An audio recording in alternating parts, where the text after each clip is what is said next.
여러분 안녕하세요.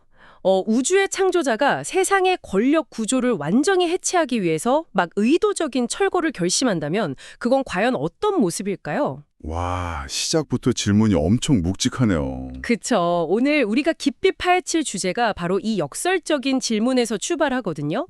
가장 높은 곳에 있던 존재가 세상의 모든 영광을 다 등지고 파멸이 기다리는 십자가라는 일방통행길로 묵묵히 걸어 들어간 사건. 바로 그 사건에 대해 이야기해 볼 겁니다. 네, 오늘 자료가 정말 기대가 됩니다. 오늘 탐구할 자료는 2020년 4월 5일 이만영 목사님이 요한복음 19장과 20장을 본문으로 전하신 강해 설교 내용입니다. 요한복음 19장이랑 20장이면 십자가 처형이랑 부활이 바로 이어지는 아주 핵심적인 장이잖아요. 네, 맞아요.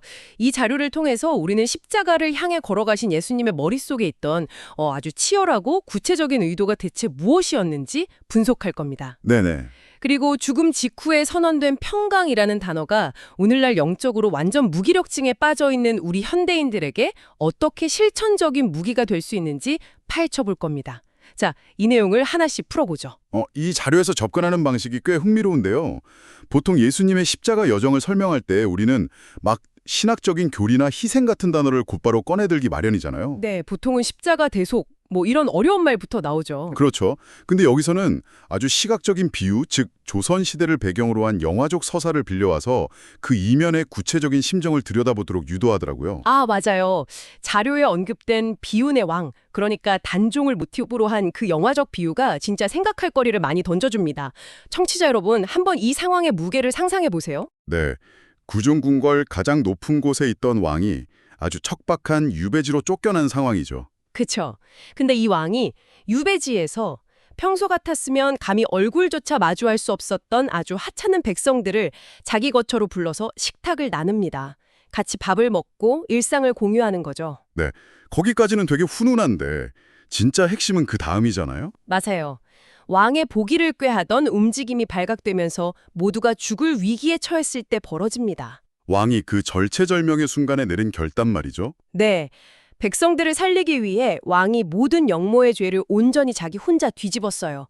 곁에 있던 백성들을 향해서 네가 감히 나를 배신하려 했느냐 하고 거짓으로 호통을 치면서 죽음의 책임을 자신에게로 완전히 돌려버리죠. 이 서사가 예수님의 십자가 사건을 해석하는 중요한 렌즈라 되는 이유는 그 희생이 결코 어쩌다 보니 휘말린 비극이 아니라는 점을 꼬집어주기 때문입니다. 어쩌다 죽게 된 게 아니다. 네. 하늘의 영광스러운 자리에 계시던 분이 우주적 유배지인 이 땅으로 내려오셨다는 성육신 개념은 물론이고요.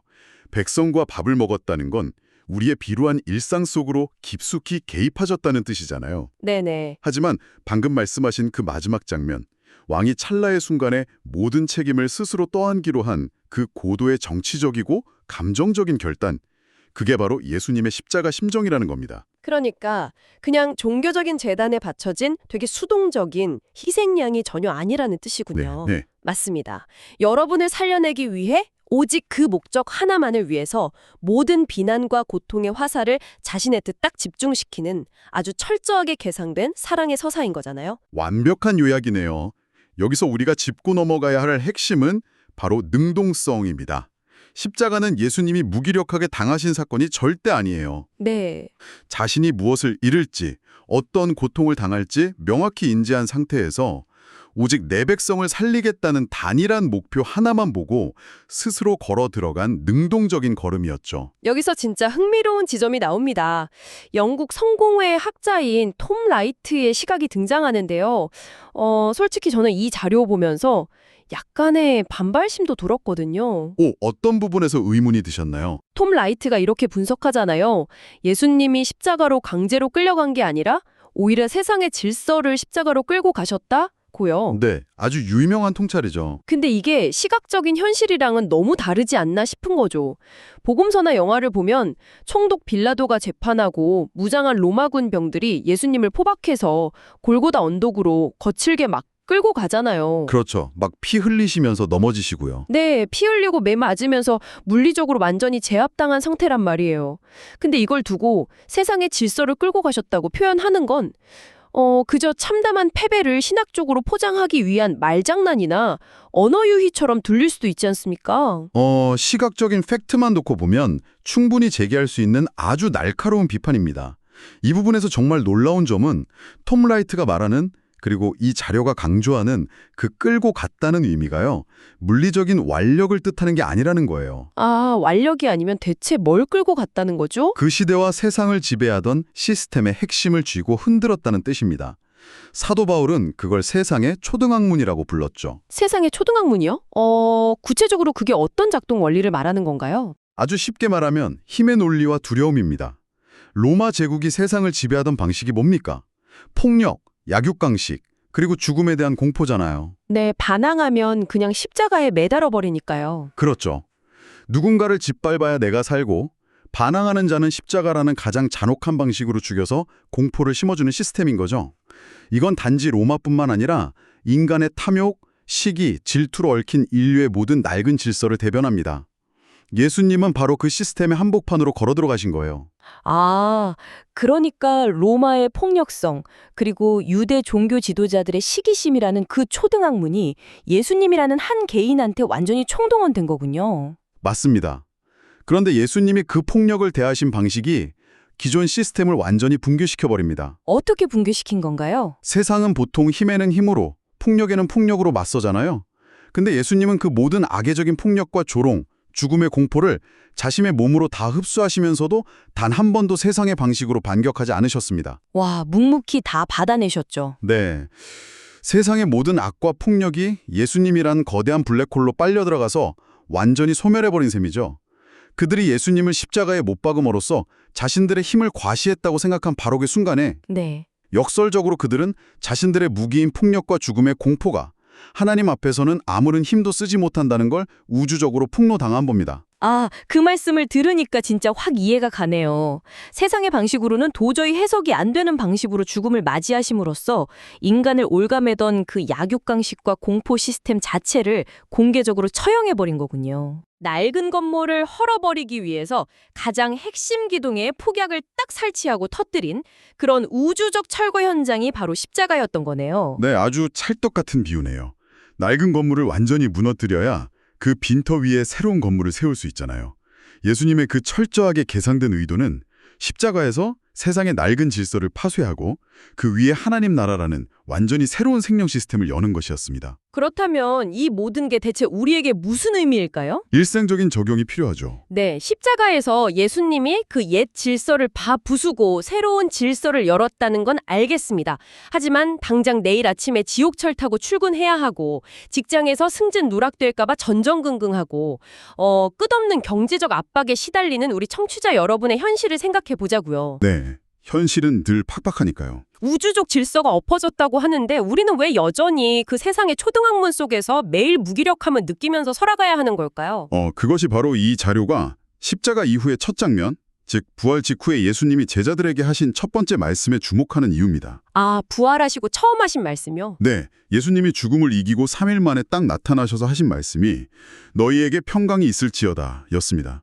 솔직히 저는 그 구절 읽을 때마다 약간 김이 빠지는 느낌이 있었거든요. 김이 빠진다고요? 왜죠? 아니, 그 엄청난 고통을 다 이기고 부활하셨는데 약간 얘들아 잘 있었니? 너무 걱정하지 마. 이런 식의 되게 평범하고 부드러운 안부 인사처럼 들려서요. 아, 충분히 그렇게 느끼실 수 있습니다. 우리말 번역으로는 그 뉘앙스가 다 담기지 않아서 그래요. 자료는 이 평강을 선언하실 때 쓰인 헬라어 원어 맥락에 집중합니다. 이게 구약 성경에서 하나님이 모세에게 자신을 드러내실 때 쓰셨던 자기 선언의 표현이거든요. 그 엄청난 무게감이 있는 단어예요. 오, 그럼 단순한 인사말이 아니네요. 그렇죠. 평강이 있을지어다 라는 말은 방 안에서 두려워 떠는 제자들을 토닥이는 감정적인 위로가 아닙니다. 만물의 통치자로서 새로운 시대가 열렸음을 선포하는 아주 주권적인 선언이에요. 위로가 아니라 주권적 선언이다.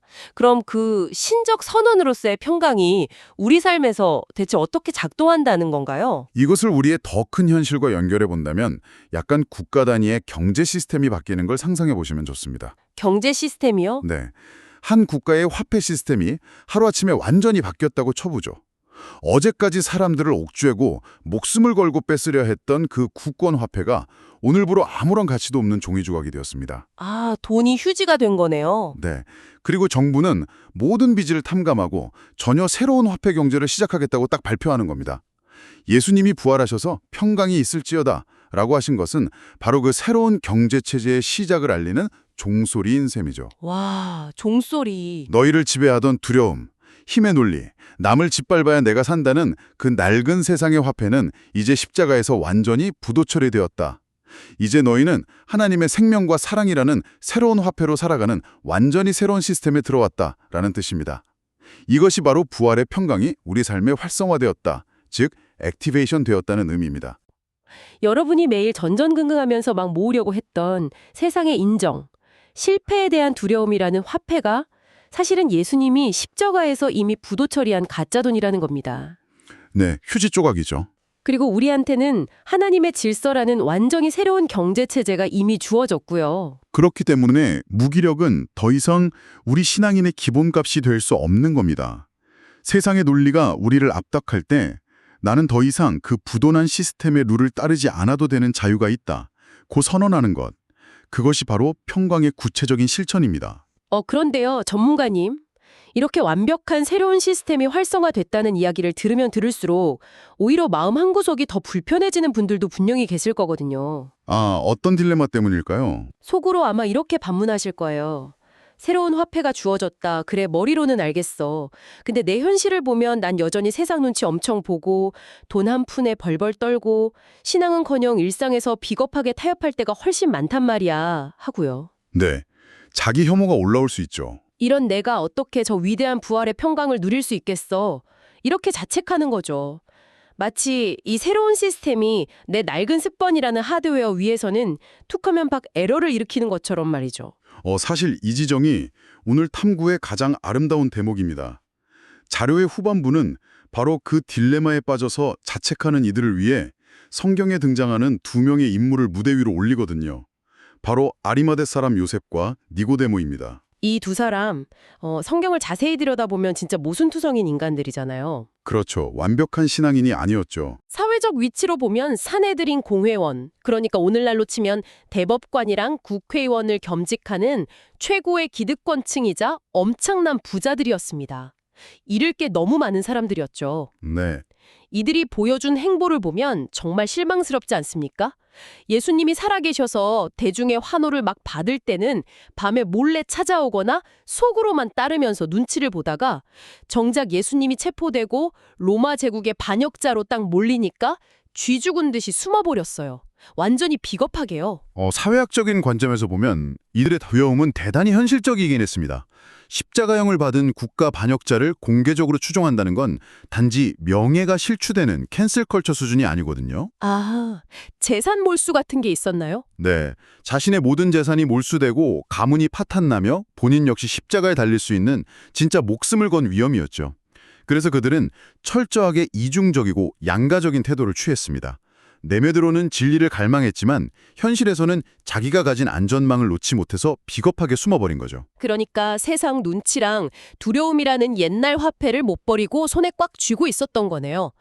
근데 이렇게 비겁하고 무력했던 사람들이 부활의 통로로 쓰임받았다는 건가요? 어떻게 그럴 수 있죠? 놀랍게도 이들이 자신들의 신앙을 밖으로 드러낸 타이밍 때문입니다. 타이밍이요? 네, 이들은 예수님이 살아서 막 기적을 행하실 때 나선 게 아니에요. 오히려 예수님이 십자가에서 끔찍하게 숨을 거두시고 모든 것이 끝났다고 여겨지는 가장 절망적인 순간에 그때 갑자기 세상 밖으로 걸어 나옵니다. 아, 맞아요. 요셉은 로마 총독 빌라도를 직접 찾아가서 당돌하게 예수님의 시신을 달라고 요구하죠. 니고데모는 무려 100리터나 되는 엄청난 양의 몰약이랑 침향을 들고 그 사형장으로 올라오고요. 네, 정말 엄청난 변화죠. 상식적으로 보면 진짜 앞뒤가 안 맞는 행동 아닙니까? 살릴 수 있을 땐 나서지 않고 이미 숨이 다 끊어져서 이제 아무런 이득도 얻을 수 없는 시신 앞에 와서 이 위험천만한 커밍아웃을 한 거니까요. 바로 그것이 이 자료가 말하는 신앙의 의리입니다. 의리요? 네, 그들의 믿음은 완벽하거나 영웅적이지 않았어요. 두려움에 떨었고 도망쳤고 현실에서 수없이 타협했죠. 하지만 가장 치명적인 절망의 순간, 모든 것이 다 부도난 것 같은 그 죽음의 십자가 아래에서 그들은 예수님을 향한 끈을 완전히 놓아버리지는 않았습니다. 아, 그러니까 하나님은 우리한테 무슨 무결점 하드웨어를 요구하시는 게 아니었군요. 그렇습니다. 하나님은 우리가 늘 두려움 없이 강철 같은 믿음으로 살아가길 원하시지만 동시에 우리의 뼈아픈 연약함과 비겁함도 정합치다 아십니다. 세상의 룰에 굴복하는 내 모습에 끔찍한 자괴감을 느끼면서도 그래도 나는 주님을 끝내버릴 수는 없다 면서 그 비겁함 속에서도 죽은 시신을 향해 무거운 발걸음을 옮기는 그 간신히 부여잡은 몸부림. 네네. 하나님은 그 양가적인 충성심조차도 전부 수용하십니다. 그리고 역설적이게도 그 모순투성이의 사람들을 예수님의 시신을 안치하고 부활을 준비하는 가장 영광스러운 첫 번째 통로로 딱 사용하신 겁니다. 와, 진짜 이건 오늘날 막 무기력감에 빠진 신앙인들에게 뼈를 세게 때리면서도 한없이 끌어안아주는 깊은 통찰이네요. 청취자 여러분, 오늘 우리는 예수님이 왜 그토록 철저하게 모든 것을 흡수하시며 십자가로 능동적으로 걸어가셨는지, 그리고 그 죽음을 뚫고 선포하신 평강이 어떻게 세상을 지배하던 두려움이라는 옛 화폐를 완전 휴지 조각으로 만들어버렸는지 확인했습니다. 네. 세상이 우리를 향해 끊임없이 두려움과 무력감을 막 주입하려고 들 때 부활의 평강은 나는 이제 그 낡은 방식의 빚진 자가 아니다 라고 선언할 수 있는 실천적 권리가 우리에게 주어졌음을 의미하죠. 여러분이 현실을 살아가면서 니고데모나 요셉처럼 세상 눈치 보느라 너무 찌질하고 비겁하게 행동했다고 자책할 때가 분명히 있을 겁니다. 나는 왜 이렇게 무기력할까? 내 신앙은 왜 이것밖에 안 될까 하고요. 다들 그런 순간이 있죠. 하지만 괜찮습니다. 그 지독한 절망 속에서도 아주 작은 의리 하나, 주님을 향한 그 마지막 끈 하나를 놓치지 않으려고 발버둥 치고 있다면 부활의 평강은 보이지 않는 곳에서 이미 여러분의 삶을 완전히 새롭게 재편하고 있는 중입니다. 여기서 우리는 마지막으로 아주 중요한 사실 하나를 더 직면해야 합니다. 요셉과 니고데모가 세상의 안전망이라는 그 두꺼운 껍질을 깨고 마침내 용기를 냈던 그 시점을 다시 한번 떠올려 보십시오. 네. 그들의 진짜 신앙이 폭발한 건 모든 것이 순조롭고 안전할 때가 전혀 아니었습니다. 희망이라곤 단 1%도 남아있지 않은 철저한 죽음과 절망의 한복판이었습니다. 이것은 우리에게 아주 중요한 질문을 던집니다. 더 이상 바랄 것도 잃을 것도 없어진 바로 그 밑바닥의 순간에요. 그렇다면 청취자 여러분, 당신이 지금 느끼는 그 깊은 무기력함, 아무것도 할 수 없다고 느끼는 그 철저한 절망의 시간이야말로 역설적으로 당신 안에 오랫동안 숨죽이고 있던 진짜 신앙의 용기가 딱 폭발해서 세상 밖으로 모습을 드러낼 수 있는 하나님이 예비하신 가장 완벽한 타이밍은 아닐까요? 세상의 낡은 질서가 무너져 내리는 바로 그 무기력의 자리가 당신을 다시 살려낼 부활의 평강이 시작되는 진짜 출발점일지도 모릅니다.